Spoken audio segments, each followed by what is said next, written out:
Mi nombre es Ricardo Ortega y soy el director en Lilo. I'm Michael Wu, and I'm the director at Got Green. I'm Lee Nugent, Executive Secretary of Seattle Building Construction Trades Council. We represent approximately 7,000 to 10,000 trades workers. I'm Diane Davies. I'm the coordinator of pre-apprenticeship at Seattle Vocational Institute. Larry Gossett. Hello, my name is Harvey Johnson. Hi, my name is Miguel Coleman. My name is Shakri Demetria Norris. Mi nombre es Rafael Osada Castillo. I'm James Etta Anderson, and I went for an orientation and interview at the Carpenters Union at Renton Votech. I scored high on everything. I got in, just missed 1 point because I didn't have my driver's license.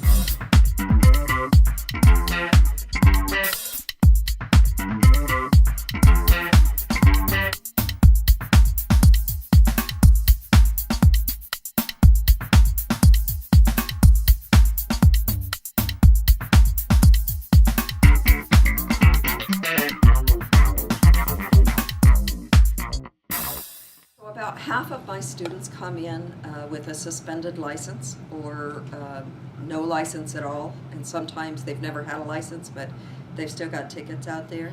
They almost give up on ever thinking they'll recover a driver's license, which doesn't mean that they're not driving. Middle class people and policymakers, we too should be more aggressive at asking and trying to figure out how we could dramatically reduce those 300,000 people who are driving while license suspended. I don't think most people understand what a huge issue this is. Once you get caught in this, it snowballs.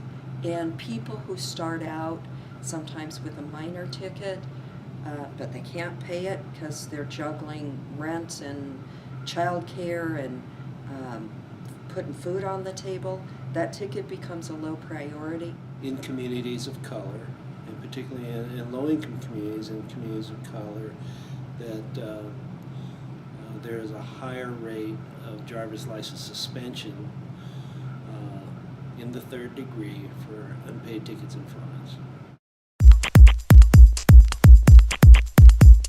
If you were to ask me, the number one barrier for people getting into the construction industry, it's having a suspended driver's license.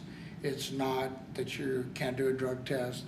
It's not that you don't show up on time. It's not from your educational level. It's because you have a suspended driver's license. Many, if not most, of the apprenticeship programs require a driver's license as a condition of application. It is the first hurdle that they'll have to overcome.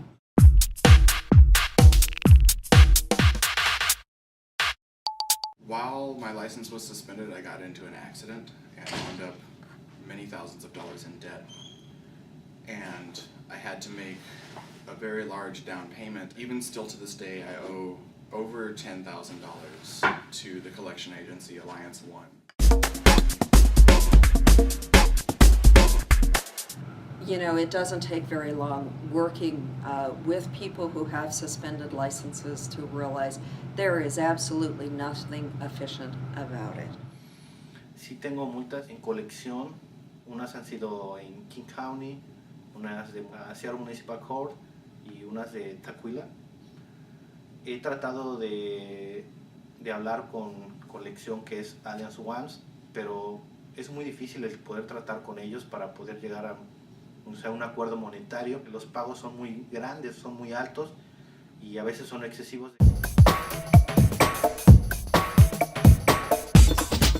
I tried to set up a payment plan for my tickets, but they want me to go and pay for all the rest of the tickets that started back in 1990. I had to set up a payment, and I had to get insurance, and I'm currently unemployed. So it's like you kind of gotta, put together magic, in order to have this money appear so you can get this identification card that gives you permission to drive. Now, with the exception of literally $2, all of it goes towards my driving. I have to pay $120 for my Alliance One for my tickets, and I have to pay another $77 for my SR22 insurance, and I only get $197 a month. They want me to pay $184 a month, and I only get $197 a month. Trying to recover these extraneous fees and penalties and fines, even the ones imposed by collection agencies, to recover them from folks who have no means of paying those dollars back. I mean, it just doesn't make sense. Si en Seattle Municipal Court pude llegar a un acuerdo con ellos y con ellos pago $50 al mes. King County también tengo un ticket, el cual también es el que perjudica que no pueda recuperar mi licencia. Y en Tacuila también. Entonces no puedo recuperar mi licencia si no arreglo con ellos primero. That the job market mainly has been closed off to me. I haven't been able to get a lot of jobs because most of them require you to have a Washington State driver's license. Some of the construction fields, they require you to have a driver's license. And so I am right now trying to get my license back so I can take steps on, or take a step toward getting my license back so I can find a job that requires a license. All the waiting is for me is to get my CDL permit, and I cannot get my CDL permit until I pay off these tickets. Not having a license is very trying. You can't do too much of anything, especially when it comes to work, and especially in the field, the construction field that I'm in. Having your license is very important. You might have to move a truck, run errands or anything, and I can't do any of that.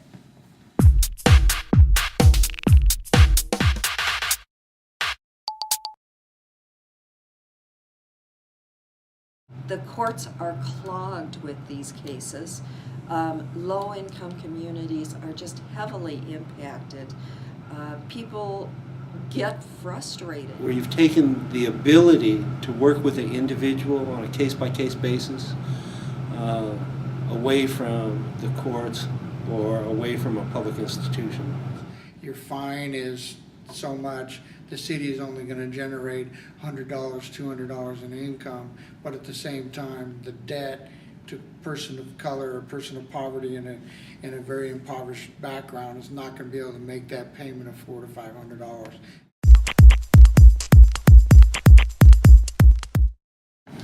Bueno, en realidad lo que hacemos es primero un programa de difusión a través de algunos medios de comunicación en español, en donde informamos a la gente que existe un programa de recuperación en su propio idioma, que además es gratuito, que es financiado por el condado de King. Y una vez que hemos hecho esto, la gente se comunica con nosotros y lo que hacemos es que le explicamos que para ser parte del programa necesitan tener por lo menos una multa en el condado de King.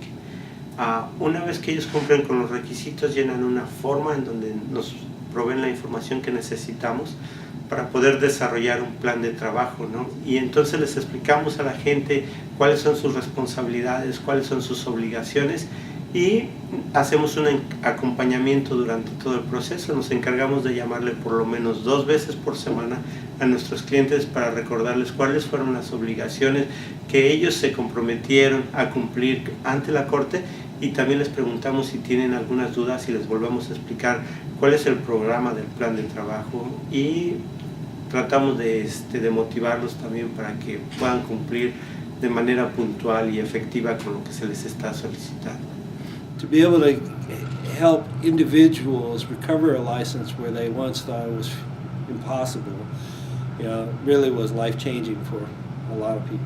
We started a program that would allow people who are driving while license suspended to get their license back immediately on condition that they carry out certain community service work crews, working for nonprofit organizations doing community work, and or judges would put them on $25, $50, or $60 a month payment plans, and they just had to pledge that they would follow through and they'd get their license within a few weeks.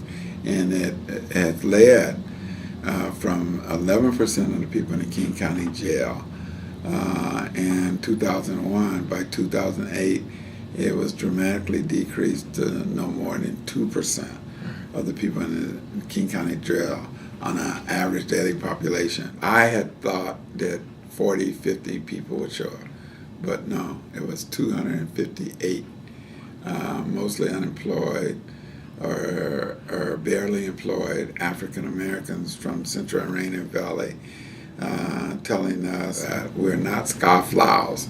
We don't want to drive without, but they told stories about having children, having getting to school, having to go to work at minimum wage jobs, but knowing that they may owe $800 to $1,500. Any idea for getting their license back, they would be willing to make reasonable sacrifices. They just couldn't pay it all up front. They're not making it easier for me because it's like the money that I have to pay could be going towards bettering myself and doing something else. I know I have to pay for it, but it's like it's difficult. It's difficult.